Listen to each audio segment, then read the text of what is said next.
Bonjour à tous, donc là je reviens pour une nouvelle capsule vidéo pour traiter une question en rapport avec la notion de champ électrostatique. Donc on a un problème en fait, le problème est le suivant, on a un proton, donc de charge Q égale plus E étant la charge électrique élémentaire. Donc on a un proton qui entre dans une zone de l'espace où règne un champ électrostatique E, donc orienté du haut vers le bas. D'ailleurs on peut en déduire de ce fait la polarité des deux armatures planes du condensateur. Sachant que le champ E va du plus vers le moins, forcément, l'armature A est chargée positivement, tandis que l'armature B est chargée négativement. Donc, on peut démontrer très rapidement en utilisant la deuxième loi de Newton, on peut établir les équations horaires du mouvement du proton, x de t et y de t. Et on peut représenter, bon, on sait que la particule est soumise à une seule force, d'ailleurs, la force électrostatique Fe. Donc Fe égale Q fois E. Et donc la charge étant positive, on a le vecteur Fe qui est collinéaire au vecteur E et dans le même sens.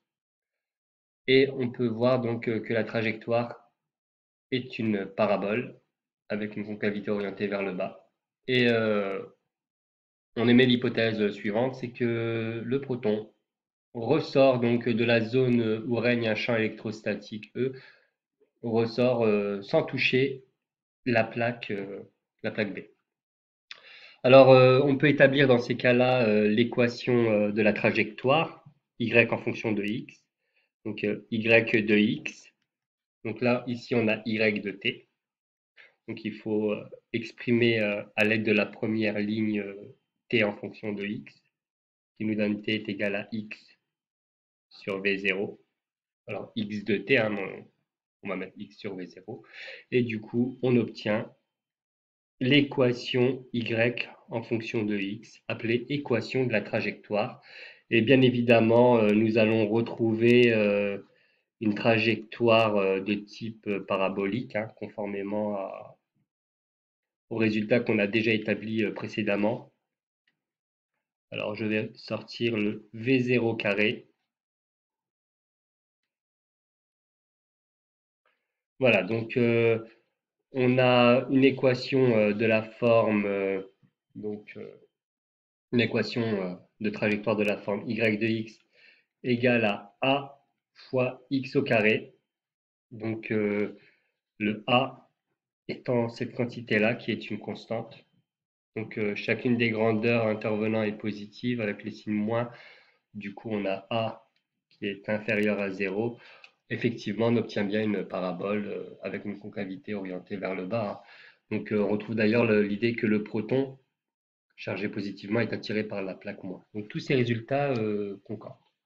Alors, question, question. Donc, quel est le critère sur le champ électrostatique grand E pour que effectivement le proton ressorte bien? Donc, alors je remonte le dessin. Donc là, on a le proton qui ressort bien de la zone où règne le champ électrostatique sans toucher la plaque. Donc, admettons, je vais dessiner une autre trajectoire où cette fois-ci le proton aurait touché la plaque B. Donc je dessine une trajectoire, hop. Voilà, donc là le proton il touche la plaque B. D'accord? Donc qu'est-ce qui se passe quelle est la différence entre cette trajectoire-là et celle-ci? Alors ce qu'on va faire, c'est que la zone de sortie du condensateur est assez particulière. Donc la zone où le proton sort du condensateur, exactement à cet endroit-là. Donc j'ai représenté le proton là qui est en train de sortir du condensateur. Donc ce point-là, je vais le noter K parce qu'il a un statut particulier.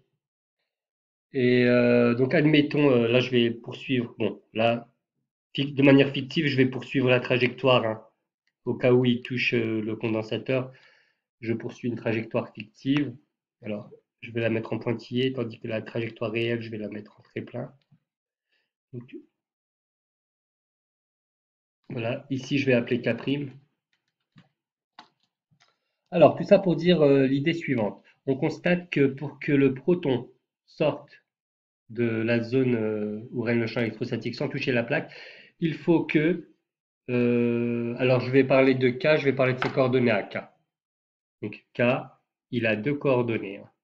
Donc le point K ou le point K', on peut obtenir leurs coordonnées, hein, dans le repère OX, OY.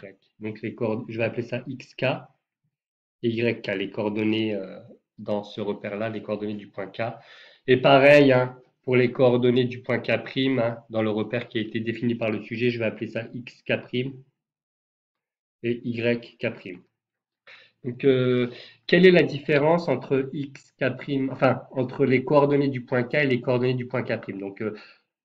Donc, le proton ici sort du condensateur sans toucher la plaque, et là, le proton est sorti, on va dire, entre guillemets, enfin, touche la plaque. Donc, on a poursuivi de manière fictive la trajectoire. Ben, on remarque la chose suivante, c'est que tout d'abord, que vaut x de k? X de k, que vaut l'abscisse finalement du point K et que vaut l'abscisse du point K'? Ben, ça vaut la même chose en fait.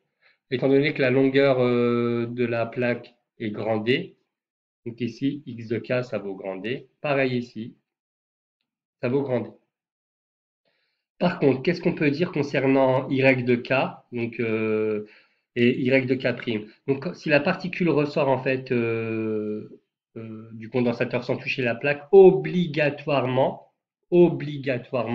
y de k est situé dans cette zone-là.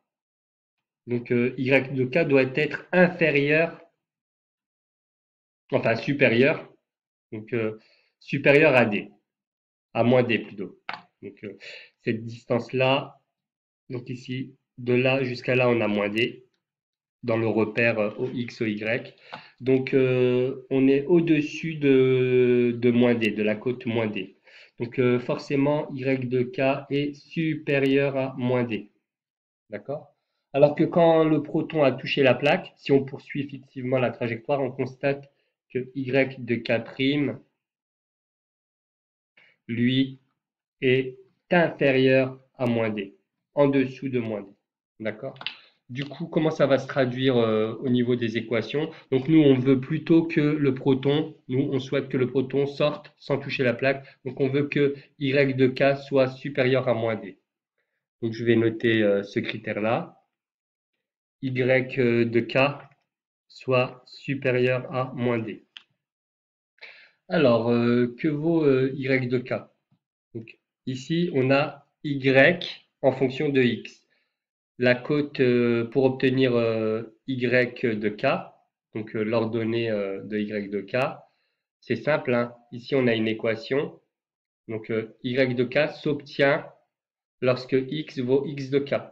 Donc ici, d'ailleurs, je vais le noter sur le dessin. La cote qui est là, la valeur de l'abscisse ici, c'est x de k, ou x de k'. Donc il faut que y de x de k soit inférieur à moins, enfin soit supérieur à moins d. Que vaut y de x de k? Donc ici on avait y de x. Donc y de x de k. Alors sachant que x de k, que vaut cette cote-là? Que vaut x de k? Ben, c'est grand D. Donc y de grand D doit être supérieur à moins d. Donc on poursuit. On a y de x ici, et nous on veut y de grand D. On va remplacer partout, il y a la lettre petit x, on va remplacer par grand D. Donc, y de grand D, qui est égal finalement à moins E grand E sur 2m V0 carré grand D au carré. Donc y de grand D. Nous on veut que cette quantité-là soit supérieure à moins D. Et donc on veut obtenir un critère sur E. Donc tout d'abord, on va changer les signes moins ici. On va tout multiplier par moins 1 et moins 1, ce qui va faire changer le sens de l'inégalité. Ça va donner 2m sur V0 carré, D au carré, inférieur à D. Voilà, donc on a multiplié par moins 1. Du coup, on a changé le sens de l'inégalité. Et ensuite, on veut isoler grand E. Donc on multiplie tout Alors, lorsqu'on multiplie par un nombre positif, donc ça ne change pas le sens de l'inégalité. Donc, on peut multiplier par l'inverse de cette quantité-là, ou alors on peut dire on passe toute cette quantité-là, je vais la dessiner en rouge. Toute cette quantité-là, on la passe de l'autre côté de l'inégalité. Alors, c'est une quantité qui est positive, hein, donc ça ne va pas changer le sens de l'inégalité. Donc, ça va faire inférieur à D. Alors, ce qui est au numérateur va passer au dénominateur, et ce qui est au dénominateur va passer au numérateur. Donc, fois deuxième V0 carré, le tout sur ED carré. Donc, en réarrangeant l'expression, on retrouve E doit être inférieur, alors je note ici, à 2m V0 carré, petit d, le tout sur ED carré. Voilà donc la conclusion. La valeur du champ électrostatique E doit être inférieure à une certaine valeur qui peut se calculer si on nous donne la valeur de chacune de ces grandeurs-là.